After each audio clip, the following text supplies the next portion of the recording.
Olá, tudo bem? Eu quero aqui trabalhar com mais um texto bíblico ao teu coração. Tiago capítulo 4.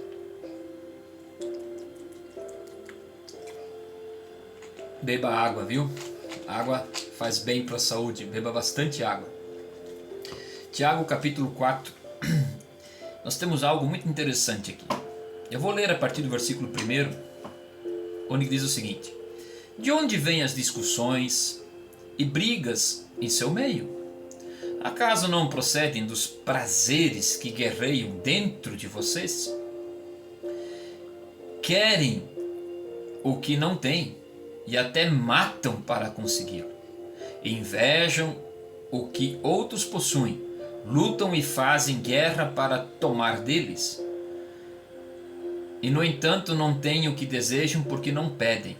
E quando pedem, não recebem, pois seus motivos são errados. Pedem apenas o que lhes dará prazer.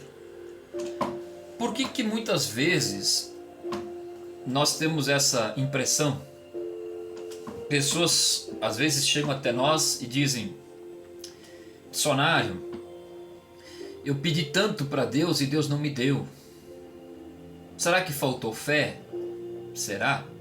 Veja, às vezes você vai ouvir alguns sermões, alguns ensinos em que as pessoas vão te ensinar coisas absurdas, sem contexto bíblico, sem base bíblica, apesar de usarem algum versículo bíblico fora de contexto, vão interpretar segundo os seus pressupostos e aplicá-los segundo os seus desejos. Isso é hermenêutica satânica.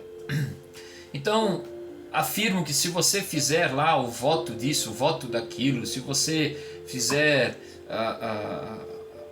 isso ou aquilo, pagar, né, comprar, enfim, vão propor que você tem que fazer algo para Deus, porque então Deus é obrigado a te abençoar, Deus é obrigado a responder. Isso é loucura, isso é mentira, isso não existe. O teólogo presbiteriano, já em memória, o Tim Keller, ele diz o seguinte: por que Deus não nos dá tudo o que pedimos? Por quê? Porque Deus só poderia dar a nós tudo o que nós pedimos se nós soubéssemos tudo o que Ele sabe. Então, como nós, meros mortais, não sabemos perto de Deus nem 1% do que Ele sabe, né? Como é que nós queremos questionar Deus quando Ele dá ou não dá algo que nós pedimos? Quem é que realmente sabe o que é bom para si? Talvez o que eu queira, o que eu ache que é bom para mim, não seja de fato tão bom como eu penso que é. Porque às vezes o que eu estou pedindo, conforme Tiago diz aqui, é algo que eu estou pedindo apenas baseado nos meus prazeres. Isso, às vezes, a questão é que é prazeres carnais, meus desejos temporários, prazeres temporais, que vão passar, que vão deixar de existir em algum momento. A partir do momento que eu fechar os olhos desta vida, essas coisas deixarão de ter sentido, valor, deixarão de existir para mim. Então, se eu morrer hoje, alguém vai ficar com o meu carro, alguém vai ficar com algumas das minhas roupas, meus livros, né? Alguém vai ficar com o que me pertence. Alguém possivelmente até ficará com a minha esposa, que seria viúva nesse caso. Quando a gente parte dessa terra, a gente não leva nada. Mas a gente guerreia, briga, as pessoas que Tiago está dizendo sentem inveja, lutam, tentam tomar por prazeres carnais e não espirituais. Então tome cuidado, porque a oração, por exemplo, do Pai Nosso nos ensina algo muito sério, quando ela diz assim, ó: seja feita a tua vontade, assim na terra como no céu.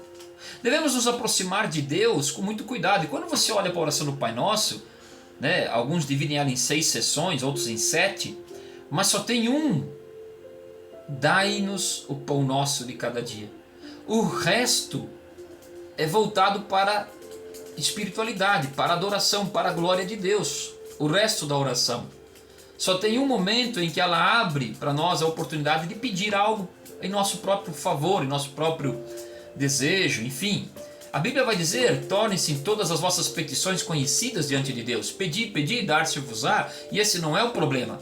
A questão é, se o que eu estou pedindo da forma correta, pelos motivos corretos, com o entendimento correto, e se eu estou disposto a aceitar a resposta de Deus, que pode ser sim, ou pode ser um não. Pode ser um espera, talvez não é a hora. Mas aí que está a verdadeira fé.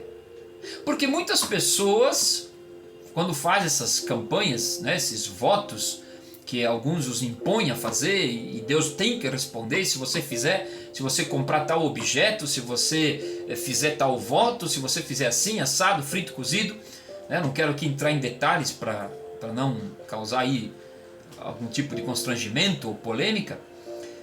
Você percebe que às vezes a pessoa ela tem fé, ela vai lá, faz tudo que lhe foi dito para fazer, por mais que ela seja ignorante em relação à luz da Bíblia, mas ela faz porque ela creu e ela não recebe aquilo que lhe foi prometido. E então ela se frustra com Deus, se frustra na fé, vira as costas para Deus, abandona Deus, murmura, se decepciona com a igreja. Mas o culpado disso é quem? Deus? Não, porque alguém ensinou ela a pedir algo que Deus não prometeu que ia fazer. Por exemplo, Deus prometeu curar todas as nossas enfermidades? Não, mas tem gente que usa um texto da Bíblia em que vai dizer que Ele tomou sobre si todas as nossas enfermidades. E então eles alegam que se você está doente é porque você tem um demônio, ou você não tem fé. Mas não é disso que o texto está tratando. Esse texto fora do contexto é um problema. Ali o que o texto está tratando é do perdão dos nossos pecados, da obra de Cristo na cruz. Isso não quer dizer que eu não vou ficar enfermo como um ser humano. Não quer dizer que eu não vou ter que lutar contra alguma enfermidade.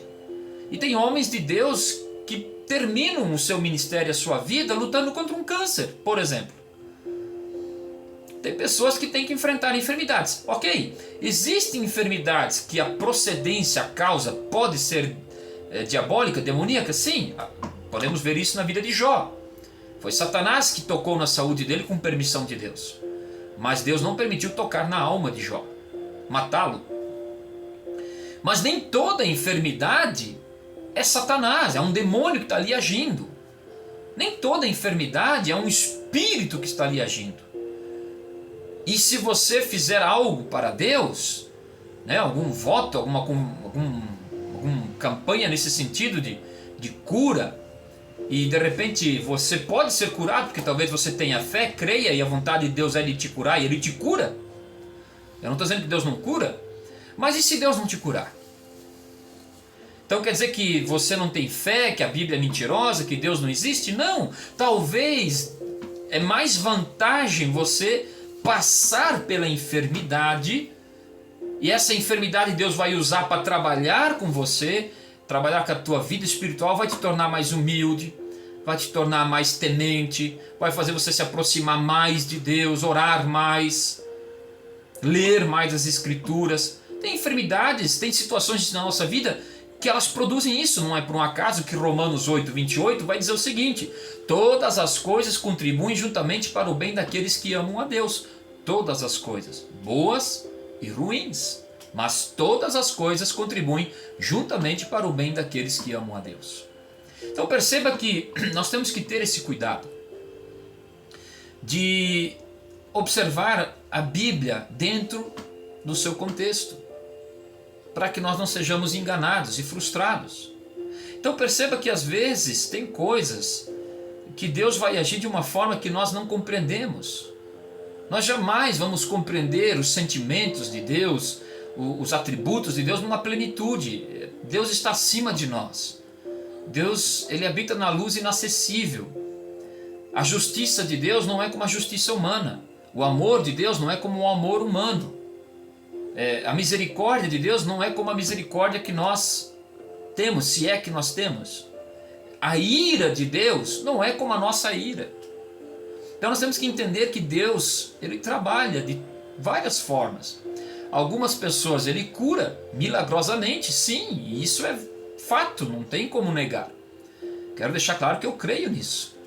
Mas algumas pessoas ele não cura. E pelo contrário, ele usa a enfermidade para trabalhar na vida dessa pessoa. Então eu tenho que tomar um cuidado que tem orações que Deus vai responder e tem orações que Deus não vai responder. Né? Muitas vezes, eu creio que todos nós somos tentados a desejar uma vida próspera. Quem que não quer, humanamente falando, uma vida próspera? Né? Dinheiro, uma boa casa, um bom carro, um bom emprego, tranquilidade nessa questão financeira, poder comer o que quiser, fazer uma viagem, curtir a vida nesse sentido mais humano, né? Mais assim, voltado para esses desejos, mais assim uma pegada hedonista mesmo, né? Então nós temos que tomar alguns cuidados nesse sentido para nós não sermos muitas vezes até enganados, né? E eu quero deixar claro para você que Deus responde orações sim, mas segundo a vontade dele. E aí que a fé precisa ser colocada em prática. A fé não é você determinar o que Deus deve ou não fazer. Fé é você aceitar a vontade de Deus na sua vida e continuar amando e crendo em Deus. Porque, como eu disse no início dessa fala, quem sabe de fato o que é bom para si, o que é o melhor para si? Só Deus. Deus sabe. Então, como eu não sei o que Deus sabe, eu também não posso receber tudo o que eu quero, porque eu não sei como pedir. Muitas vezes pedimos mal, pedimos segundo os nossos desejos e prazeres carnais. Então, talvez algumas pessoas Deus não vai lhes dar riqueza por amor a elas, porque aquelas riquezas fariam essas pessoas se perderem. Eu vi ontem uma fala, que um amigo meu me mandou um vídeo, de uma fala do ex-boxeador, o Mike Tyson, em que ele diz que em um dos momentos que ele mais foi feliz na vida dele foi quando ele esteve preso. Não sei qual é a intenção real dele em falar isso, mas ele disse que foi lá que ele encontrou paz. E aí alguém disse, mas meu Deus, você tinha milhões de dólares, ganhava milhões em cada luta, e você vem dizer que ficar preso era melhor do que ter esse dinheiro, essa fama toda? E ele disse algo para o amigo dele, quando Deus, muitas vezes quando Deus quer te punir, Ele dá tudo o que você quer. Porque se Deus der tudo o que nós queremos, ali está o perigo. Nós provavelmente vamos fazer besteira, vamos nos perder, vamos nos voltar contra Deus. E eu achei interessante essa fala porque há um perigo nisso. Por isso muitas vezes você vai ver na Bíblia, Deus não está respondendo as orações como a gente quer. Se o apóstolo Paulo orou ao Senhor por 3 vezes, pedindo para que o Senhor lhe tirasse o espinho da carne, e o Senhor disse para ele, olha, a minha graça te basta. Eu não vou tirar esse espinho da carne, eu não vou entrar aqui no mérito do que é o espinho, né? Mas era uma dificuldade que Paulo tinha, e o fazia sofrer, e Deus disse para ele, olha, eu não vou tirar esse sofrimento agora, eu vou te dar algo melhor. E qual era o algo melhor de Deus? Eu vou te dar a minha graça, ela te basta. Por quê? Porque aquele espinho na carne mantinha Paulo humilde, fiel, temente a Deus. Então, assim como um pai que ama o filho não dá tudo o que o filho pede, o que o filho quer, principalmente naquele momento, talvez porque às vezes lá na frente Deus até pode dar algo que você está pedindo, mas talvez aquele momento que você está pedindo não é o momento de receber, porque você não está maduro o suficiente para receber aquilo. Então você tem que confiar em Deus, como um bom pai, né, que cuida do seu filho. E nisso nós percebemos a graça e a bondade de Deus. Ele cuida de nós sim. Não é por um acaso que nós podemos orar Abba Pai. E nós conseguimos orar Abba Pai porque o próprio Espírito de Deus, ele impõe isso ao nosso coração. Ele trabalha em nosso coração. Ele nos impulsiona para que nós venhamos desejar isso, para que nós venhamos assim agir, né, na presença de Deus. Abba Pai. É interessante, se você olhar alguns textos na Bíblia, você vai ver como Deus tem cuidado de nós. E nem sempre Deus responde da forma ou nos dá tudo o que nós queremos. Mas isso não quer dizer que Deus não nos ama, que Deus não nos protege, que Deus não cuida de nós. Ele cuida sim. Que nós possamos continuar confiando no Senhor e permanecer fiel a Ele até o fim. E que as nossas orações sejam sinceras para com Deus, porque Ele conhece o nosso coração. Ele sabe de coisas que nós não sabemos. Que Deus te abençoe. Confie em Deus, continue orando, continue pedindo. Pedir, pedir, dar-se-vos-á, mas segundo a vontade de Deus. Deus abençoe, um grande abraço.